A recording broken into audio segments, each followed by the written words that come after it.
नमस्कार दोस्तों, एक ही वीडियो में कंप्लीट टेंसेस सिखाने की मैं गारंटी लेता हूं, लेकिन एक गारंटी आपको भी लेनी होगी कि आप इस वीडियो को एंड तक देखेंगे। इंग्लिश बोलने के लिए टेंसेस के रूल्स की समझ होना बहुत जरूरी है, लेकिन इनकी प्रैक्टिस करना उससे भी ज्यादा जरूरी है। तो आज की वीडियो में हम ये दोनों काम करेंगे। तो शुरू करते हैं आज की ये वीडियो। इंग्लिश बोलने के लिए टेंसेस जरूरी हैं, ये तो हम सबको पता है, लेकिन टेंसेस सीखने का जो सही तरीका है वो क्या है दोस्तों? बचपन से लेकर आज तक आपने कोशिशें बहुत की होंगी, लेकिन अब भी अगर आप टेंसेस के रूल्स की नॉलेज होने के बावजूद इंग्लिश नहीं बोल पा रहे हैं तो उसकी सिर्फ एक वजह है कि आपने इसको समझा नहीं, बल्कि इसके रट्टे मारे हैं। तो आज मैं आपको समझाना चाहता हूं कि बिल्कुल फर्स्ट स्टेप जो है टेंसेस सीखने का वो क्या होना चाहिए। सबसे पहले देखिए दोस्तों, जितने भी टेंसेस हैं इंग्लिश ग्रामर में वो हमें दो बातों के बारे में बहुत अच्छे से बताते हैं। एक होता है समय, यानी कि वो टाइम बताएंगे जो कि हमें बताया जाता है सिर्फ हेल्पिंग वर्ब के द्वारा। दूसरा, वो हमें बताते हैं काम क्या हुआ है, ठीक है, वो हमें क्या बताएगा? एक्शन, यानी कि मेन वर्ब। तो जैसा आपको पता है, इंग्लिश बोलने के लिए आपको एक सेंटेंस स्ट्रक्चर चाहिए होता है जो इंग्लिश में है सब्जेक्ट, वर्ब और ऑब्जेक्ट। सब्जेक्ट जो काम करने वाला होता है कर्ता, दूसरा जो वर्ब है वो आपको बताएगा टाइम और एक्शन। तो टाइम आपको बताएंगे हेल्पिंग वर्ब और एक्शन आपको बताएंगे मेन वर्ब, और उसके बाद आएगा ऑब्जेक्ट यानी कि बाकी की इंफॉर्मेशन। तो ये बेसिक सेंटेंस स्ट्रक्चर है, इसी के ऊपर बेस होकर हम सारे टेंसेस सीखेंगे। तो आपको अगर याद हो तो ये आपने कहीं ना कहीं देखे या सुने जरूर होंगे। Is, them, are, do, does, has, have, was, were, did, had, will, shall। ये हैं हमारे सारे हेल्पिंग वर्ब्स जो हम टेंसेस में इस्तेमाल करते हैं। दूसरा दोस्तों, अगर आप मेन वर्ब की तरफ देखोगे तो जो असली काम की बात होती है, जैसे अभी मैं पढ़ा रहा हूं तो इसको कहते हैं टीच करना। आप सीख रहे हो, इसे हम कहते हैं लर्न करना। तो यही हमारे जो काम है ये क्या कहलाते हैं? Main verb. जैसे learn, write, study, read, sleep, play. तो ये हो गया हमारा पहला स्टेप, जिसमें आपको जरूरी है ये समझना कि हम सेंटेंस बनाते वक्त किन किन चीजों का ध्यान रखते हैं। अगर हमें समय की बात करनी हो तो हेल्पिंग वर्ब ध्यान रखिएगा, और जिस काम के बारे में बात कर रहे हो वो आपकी होगी मेन वर्ब। ये दोनों ही चीजें आएंगी यहां, लेकिन अलग अलग रूप में, वो हम समझते हैं अब नेक्स्ट स्टेप में। तो हेल्पिंग वर्ब तो आपको पता चल गई, लेकिन जो मेन वर्ब होती है दोस्तों, कि काम कितना हुआ है, हो रहा है, हो चुका है, ये सारी बातें हमें किससे पता चलेंगी? वर्ब की फॉर्म से। और दोस्तों, वर्ब की 5 फॉर्म्स होती हैं। मैं मानता हूं कई जगह आप लोगों ने इंग्लिश ग्रामर में आज तक सिर्फ 3 वर्ब की फॉर्म्स सुनी होंगी, समझी होंगी, लेकिन अगर आप वर्ब की 5 फॉर्म्स को इस तरीके से समझेंगे तो टेंसेस सीखना आपके लिए बहुत आसान हो जाएगा। तो ध्यान से देखो दोस्तों, वर्ब एक ऐसा शब्द है जो हमें क्या बताता है? एक्शन और जो एक्ट, जो भी काम के बारे में बात करें। तो वर्ब की जो पहली फॉर्म होती है उसको कहते हैं बेस फॉर्म, जिस रूप में हमें ट्रांसलेशन मिलती है हिंदी से सीधा इंग्लिश में। जैसे सीखो, लर्न, लिखो, राइट, खेलो, प्ले, जाओ, गो। तो ऐसे हमें जितने भी शब्द मिलेंगे डायरेक्ट काम वाले हिंदी से इंग्लिश में, वो हमारे क्या होते हैं? वर्ब की फर्स्ट फॉर्म। इसको हम प्रेजेंट फॉर्म भी कह सकते हैं, इसको हम प्रेजेंट फॉर्म भी कहते हैं, और इसको कहा जाता है प्लूरल फॉर्म। प्लूरल फॉर्म का मतलब यह है दोस्तों कि इसके जो सब्जेक्ट होते हैं वो होंगे हमेशा आई, वी, यू, दे और प्लूरल नाउन, यानी जो एक से ज्यादा सब्जेक्ट होंगे, काम करने वाले होंगे, उनके लिए हम इस्तेमाल करते हैं प्लूरल फॉर्म, यानी वर्ब की फर्स्ट फॉर्म हो गया। अब सेकंड है पास्ट फॉर्म। तो पास्ट फॉर्म होती है कि बीते हुए समय में अगर कोई काम हुआ है उसके लिए हम क्या यूज करते हैं? वर्ब की सेकंड फॉर्म। अब वर्ब की थर्ड फॉर्म होती है दोस्तों परफेक्ट फॉर्म, यानी कि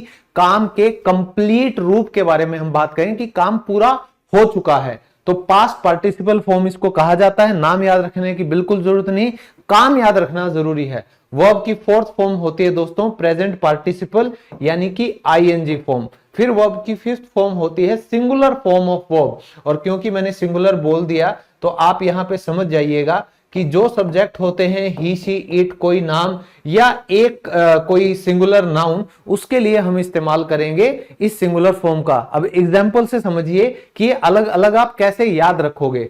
सबसे पहले, अगर आपको खाने के लिए वर्ब की फर्स्ट फॉर्म मिलती है ईट, तो उसका सेकंड फॉर्म होता है एट, थर्ड फॉर्म होगा ईटन, फोर्थ फॉर्म होता है ईटिंग और लास्ट आपका वर्ब की फिफ्थ फॉर्म होती है ईट्स। तो आप अगर समझ जाएंगे वर्ब की 3 फॉर्म तो आपको सीधा सीधा याद करनी पड़ेगी।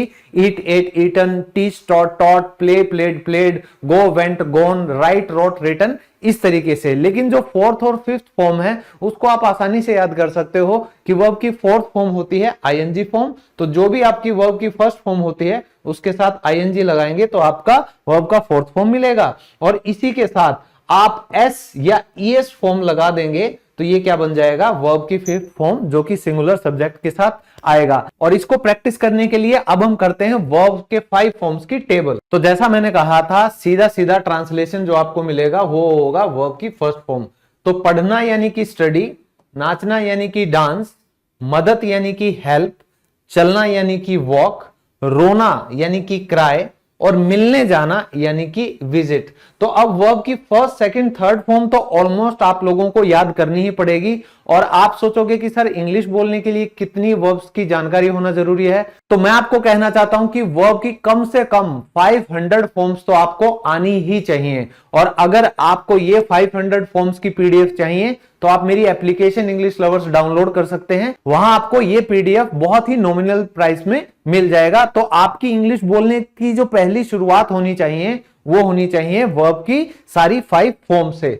तो स्टडी का सेकंड फॉर्म, थर्ड फॉर्म होगा studied, studied, danced, danced, helped, helped, walked, walked, cry, cried, cried, visit, visited, visited. और वर्ब की फोर्थ फॉर्म आपकी आईएनजी वाली हो गई। और वर्ब की फर्स्ट फॉर्म में ही एस या ईएस अगर आप लगा देते हो तो वो क्या बन जाती है, आपकी वर्ब की फिफ्थ फॉर्म। तो आप देख सकते हैं कि कैसे आपकी वर्ब की फोर्थ फॉर्म और फिफ्थ फॉर्म इस तरीके से बनती हैं। अब हम आते हैं टेंसेस के चार्ट पर। दोस्तों ये जो चार्ट आप देख रहे हैं इसमें कंप्लीट टेंसेस की सभी फॉर्म्स आप लोगों को बताई गई हैं, वो भी रूल्स के साथ। लेकिन जो अभी आपने वर्ब की 5 फॉर्म्स को समझा है उसका नेक्स्ट स्टेप होगा ये चार्ट। तो अगर आप प्रेजेंट इंडेफिनिट टेंस की बात करेंगे तो ये रूल लगते हैं, प्रेजेंट कॉन्टिन्यूअस टेंस की बात करेंगे तो ये रूल लगेगा, प्रेजेंट परफेक्ट टेंस की बात करेंगे तो ये रूल लगता है, और प्रेजेंट परफेक्ट कॉन्टिन्यूअस टेंस की बात करेंगे तो ये रूल लगता है।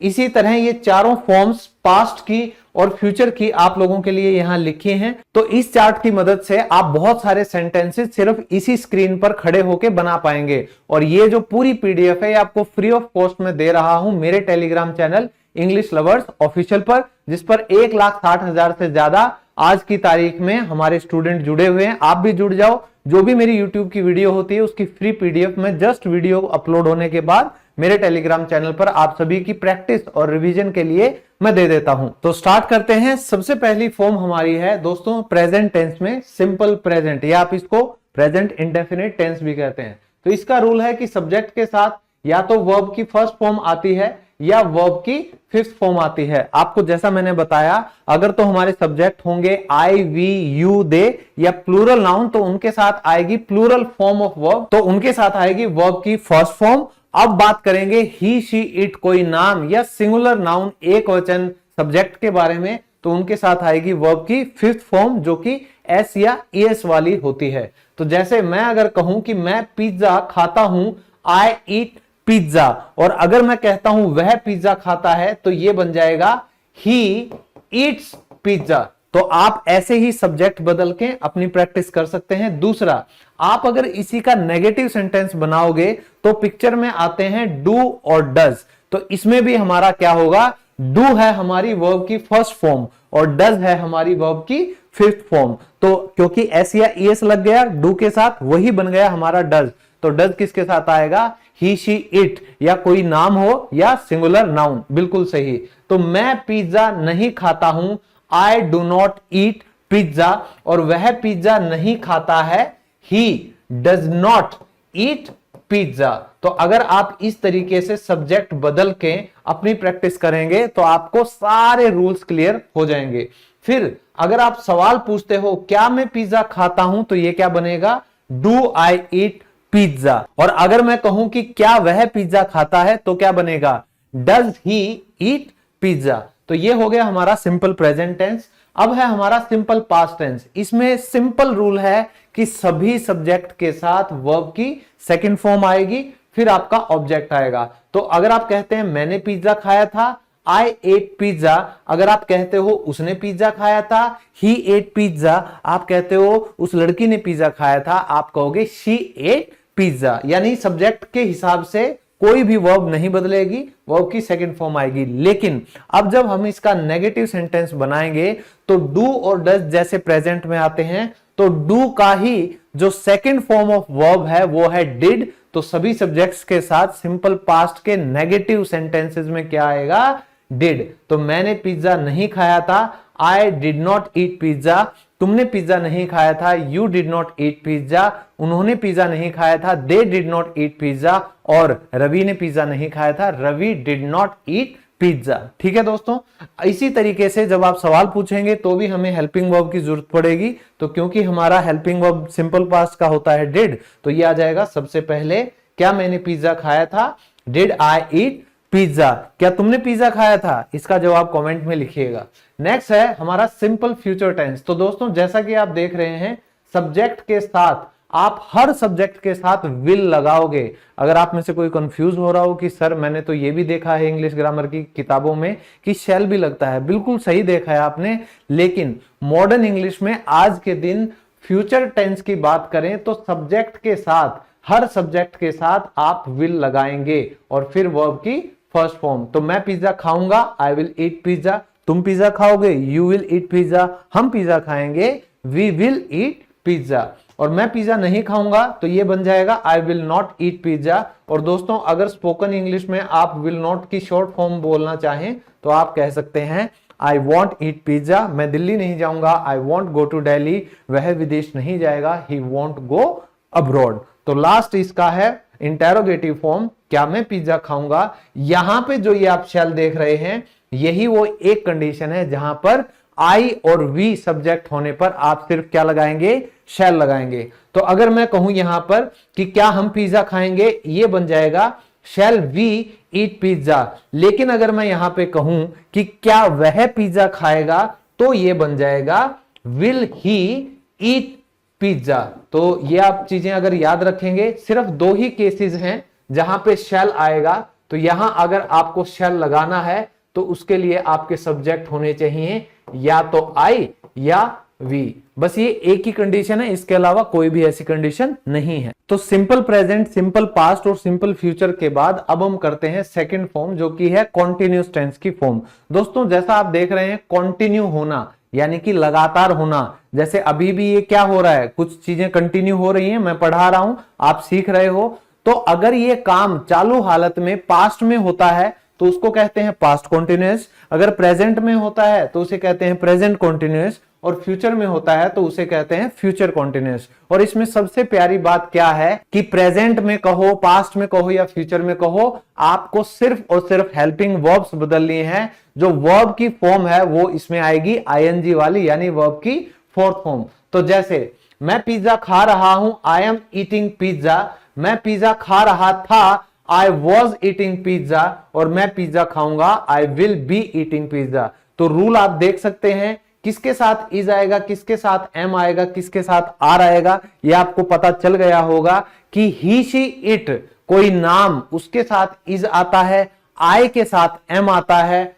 और यू वी दे या प्लूरल नाउन उसके साथ आर आता है। इसी तरह अगर मैं बात करूं पास्ट की, तो ही शी इट कोई नाम या सिंगुलर नाउन के साथ वॉज आता है, आई के साथ भी वॉज आता है, और बाकी सभी सब्जेक्ट के साथ वर आता है। और फ्यूचर में तो सभी सब्जेक्ट के साथ यहां पे आएगा विल बी, अनलेस कि आप इसका इंटेरोगेटिव फॉर्म कर रहे हो। तो अगर आप फ्यूचर में कोई भी टेंस फॉर्म में सवाल पूछते हो तो सिर्फ आई और वी सब्जेक्ट होने पर आप क्या लगाते हैं, यहां शैल लगाएंगे। तो जैसे अब बात करेंगे प्रेजेंट परफेक्ट टेंस की। दोस्तों जैसा कि नाम से ही पता चल रहा है, परफेक्ट यानी कि पूरा, कंप्लीट। तो चाहे प्रेजेंट में हो, पास्ट में हो या फ्यूचर में हो, काम पूरे होने की बात हो रही है तो इसमें लगेगा वर्ब की थर्ड फॉर्म।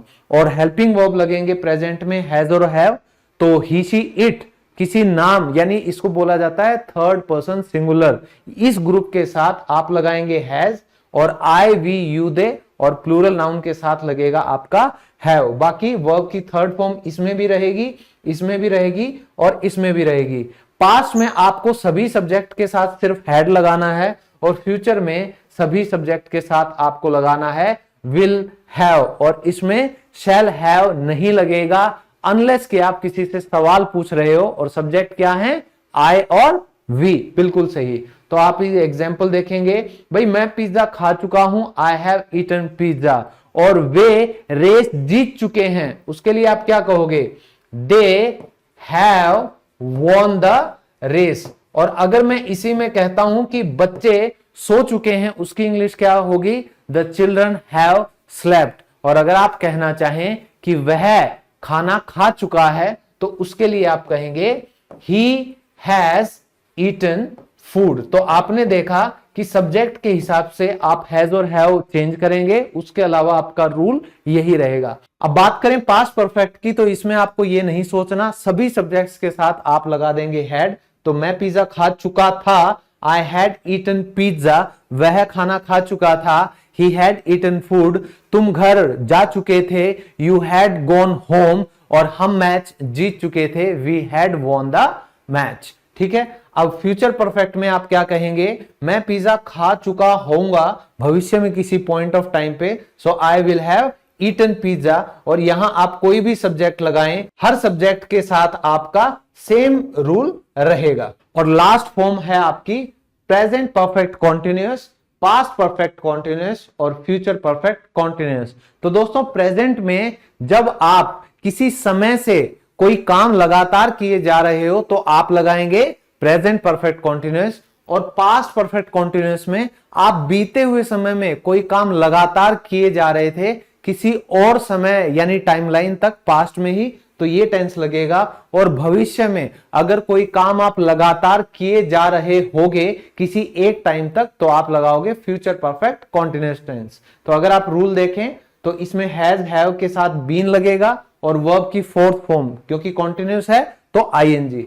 मैं पिज्जा खाए जा रहा हूं, I have been eating pizza. बच्चे 2 घंटे से खेले जा रहे हैं, the children have been playing for 2 hours. वह सुबह से सोए जा रहा है, he has been sleeping since morning.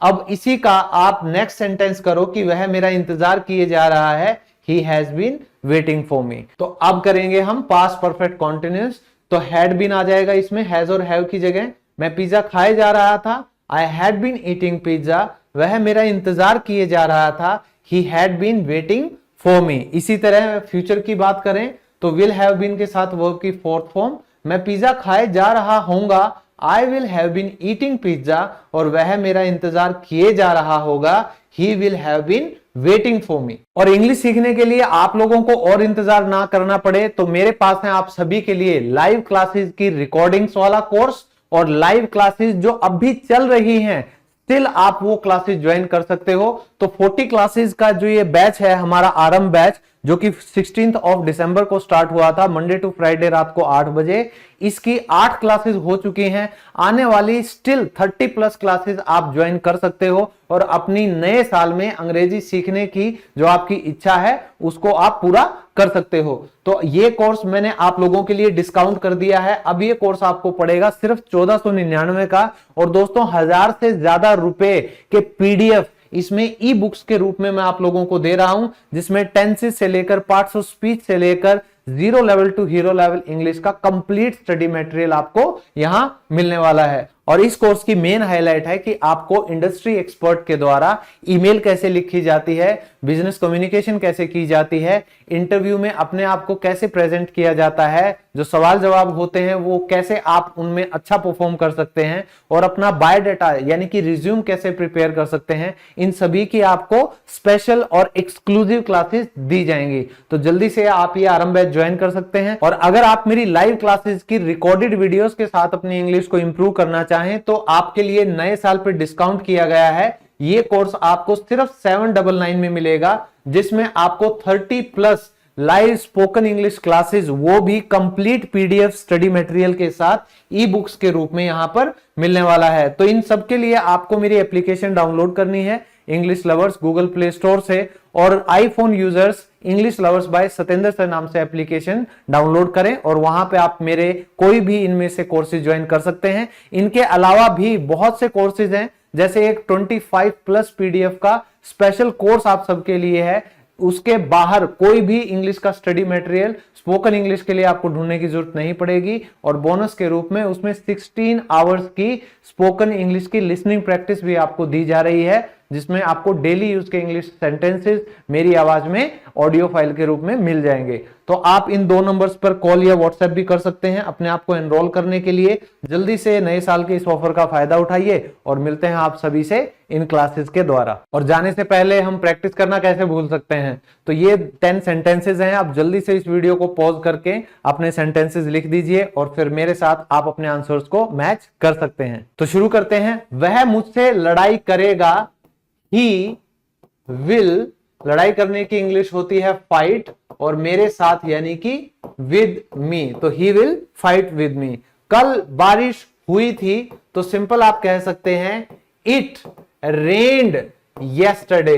तो दोस्तों जब आप बारिश की बात करें, टाइम की बात करें, तो आपके पास सब्जेक्ट होता है इट और वर्ब की सेकंड फॉर्म यानी कि सिंपल पास्ट टेंस। अमित खाना खा चुका है यानी कोई काम पूरा हो चुका है, तो इसकी इंग्लिश होगी अमित हैज ईटन फूड, कि अमित खाना खा चुका है। बच्चे सुबह से टीवी देख रहे हैं, तो ये क्या है आपका प्रेजेंट परफेक्ट कॉन्टिन्यूअस टेंस। और जब आप अपने बच्चों की बात कर रहे हैं जिनको आप जानते हैं, तो आप लगाएंगे द चिल्ड्रन, तो द चिल्ड्रन हैव बीन, क्योंकि आपका काम पिछले कुछ समय से जारी है और वो क्या कर रहे हैं, टीवी देख रहे हैं, उसकी इंग्लिश होगी वॉचिंग टीवी। और कब से देख रहे हैं, सुबह से। तो जब आपको शुरुआती पॉइंट पता हो तो आप हमेशा क्या लगाएंगे, सिंस लगाएंगे, सुबह से, सिंस मॉर्निंग। नेक्स्ट सेंटेंस, पापा तुम्हें बुला रहे हैं, तो आप घर पे कहते हैं कि भाई पापा बुला रहे हैं, तो आप कह सकते हैं पापा इज कॉलिंग यू, ये प्रेजेंट कॉन्टिन्यूअस टेंस है। मैं आम नहीं खाता हूं, तो आप सिंपल प्रेजेंट टेंस का नेगेटिव फॉर्म कर रहे हैं, आप कहेंगे मैं यानी कि आई के साथ आएगा डू नॉट, तो आई डोंट ईट, क्या नहीं खाते भाई, आम नहीं खाते, खाने चाहिए, बड़े अच्छे होते हैं, मीठे होते हैं। और वह दूध पीता है, तो ये भी अच्छी बात है, आप कह सकते हैं ही ड्रिंक्स मिल्क, दूध पिया करो, बच्चों के लिए अच्छा होता है दूध पीना।